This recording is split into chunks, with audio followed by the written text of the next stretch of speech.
Millions of British drivers handing cars back.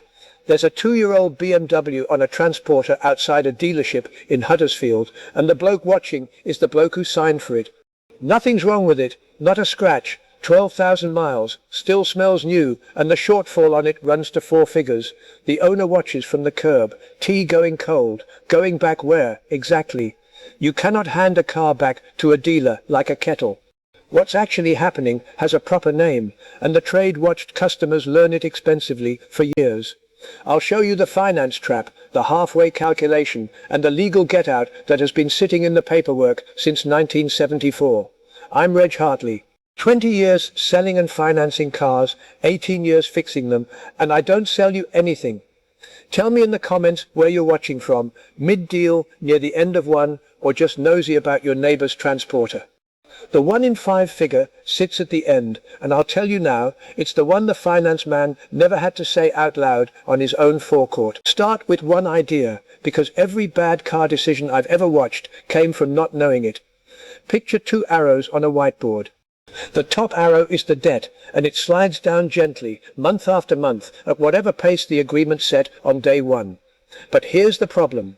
The bottom arrow is the car's actual worth, and the problem is simple. It falls off a cliff in year 1, then keeps sliding. For a long while the debt arrow sits above the worth arrow, and the space between them is money that belongs to nobody except the problem. The trade has a name for that space, negative equity. The name does you no favours, so call it what my customers called it, the bit where I'm trapped. So how does the gap get that wide? Turns out it's simple. Drive a new car off a forecourt and it drops 1/5 of its value before its first service. But here's the kicker. The posher the badge, the deeper the drop. Meanwhile, your monthly payment in the early years is mostly interest with a thin slice of actual car in it. Think about that for a second. You're not paying off a car those first 2 years, you're renting the money that bought it. Nobody in the showroom says that sentence out loud. But it's the truth. So let me put 3 numbers side by side, because until you see them stacked, the loan feels invisible. The finance on the typical deal is 24,000. 2 years in, you've handed over about 9,000 of it, so what's still owed is 19. And the car itself, same age, same miles, sitting on the next forecourt with a price sticker, 16, which means the loan is £3,000 heavier than the thing it bought, and every month the gap narrows at the pace of a payment while the car slides at the pace of physics. That gap is the whole story, and it's on no statement. Now look at what the typical deal actually says on paper. $289 a month feels harmless on a Tuesday evening, keys warm in your pocket, coffee machine humming in the corner. But that figure hides the deposit you put down, the balloon payment waiting at the end like a trapdoor, and the 4 years of interest stacked on top. Run the whole thing through the till, and a £28,000 car quietly costs 34, then greets you at trade-in time, worth 11. That's not a bargain, that's a slow leak, and here's where it turns into a flood. When the cost of living climbs, the payment stays put, while everything around it gets heavier. Food, fuel, insurance. Think about which loses that fight. The payment that was fine in the showroom becomes the payment that eats the month, right now, this month. Miss a few, and nobody writes with helpful advice. A transporter arrives, and that's exactly what the man in Huddersfield was living. So who exactly is handing these cars back? Because it matters. And the truth is, the headlines mash 3 very different groups into one crowd. Group 1 is the repossession crowd, and here's the truth, they never chose anything. The deal broke them, the payment stopped, and the car left the drive at night. Remember, that group is the saddest and the biggest, and nobody in it is laughing at anybody. Group 2 is the voluntary surrender crowd. They realize they can't keep it up, they ring the finance company themselves, and they hand the car over. But the bit they do not explain on the forecourt is this. The shortfall still chases you afterwards, because surrendering doesn't clear what you owe, not by a long way. The third group is the one almost nobody talks about, and it's the one the finance companies genuinely fear, and here's why. They read the small print. They found the paragraph that's been sitting in consumer credit law since 1974, and they used it properly. Hold that thought, because I'm coming back to it. First, the man in Huddersfield. His deal went from comfortable to impossible inside 18 months. But here's the thing. The car never changed. The world around it did. And what happens to all those cars? This is the part the industry doesn't advertise. They go to auction, they get bought by trade buyers, and what happens next? They come back onto forecourts as nearly new bargains with immaculate service histories. I bought from those auctions myself for years, and consider this, some of the cleanest cars I ever put through my workshop arrived on finance company transporters. The previous owner didn't fail the car. The deal failed the owner. Now think about what that means. I saw the machine from the inside for decades, and it's why Reg doesn't sell cars anymore. For years a man from the finance company came to my garage every Friday, clipboard under his arm, and he'd sort through our part exchanges like a butcher marking cuts of meat. Which ones would sell quick, which ones would rot on the forecourt. But pay attention to the last column, which ones still had money owed on them from 3 owners back. That last category always had a story behind it, and consider what that story always was. Somebody traded in a car worth less than the finance on it, and the shortfall got folded quietly into the next agreement, and the debt moved house like a bad tenant. Then there was the 2016 Corsa, 3 owners deep in that exact pattern. Each owner paid a bit of the last one's bad luck, plus interest, and none of the 3 ever worked out why their payments were higher than their mates for the same car. That's what negative equity does when nobody explains it. It gets inherited. Now consider what that means for the next owner. But here's the thing, and it's the reason I wanted to make this video. There is one exit that's been sitting in your finance agreement since that same law was written, and most people have never read the paragraph it lives in. It's called voluntary termination. Here's the thing, if you've paid half of the total amount payable, you can hand the car back and walk away, owing nothing more, and it is your legal right, which is remarkable when you think about it. Not a favour, not a negotiation, a right. The bit nobody reads is this, and it's a big one.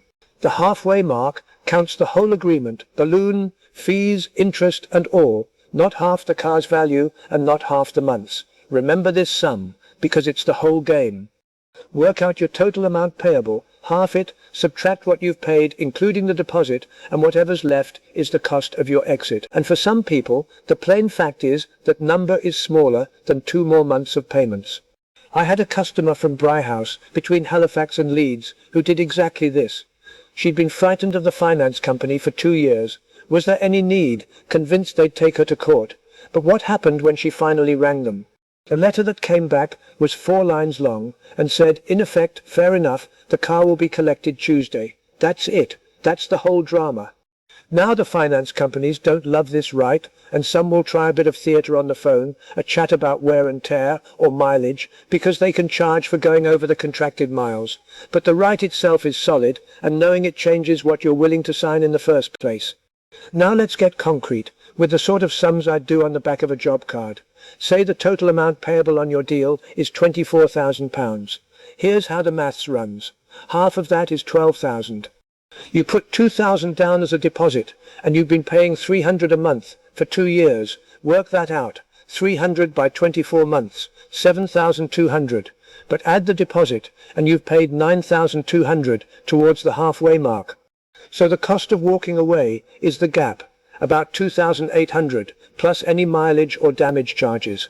Compare that with 18 more months at 300 a month, which is 5,400. Now think about the difference. The exit is cheaper than the trap. Which raises the question, why doesn't everyone do this? The answer is simple. Nobody told them the door exists. And here's what the trade knows that buyers don't. Consider the same sums at 6 months in. What you'd find is an enormous gap, and remember why. Depreciation runs downhill, while your payments barely dented the total. The halfway right is not a button you can press whenever you like.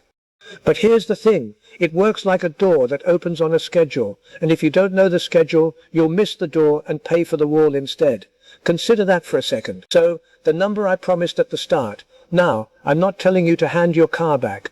I'm telling you to know which side of the number you're on, because the people who suffer are the ones who find out after the transporter is booked. And if this is the sort of straight talk you came for, subscribe, because every week I take another slice of the car trade and show you the maths it hides and who ends up paying it. But I watched that figure build for years, one signed agreement at a time, on my own counter.